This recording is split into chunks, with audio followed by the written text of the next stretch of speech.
There's a fungus that zombifies cicadas and replaces their genitals with spores. Massospora infects them and keeps them flying around, spreading the fungus. Imagine flying through the air, half your body missing, yet you're still buzzing like everything's normal. That's the twisted reality for cicadas infected by the Massospora fungus.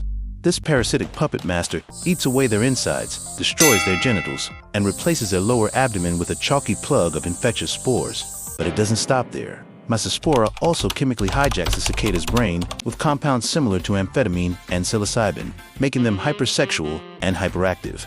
The cicadas continue trying to mate, despite having no reproductive organs, spreading spores with every doomed encounter. Like and subscribe.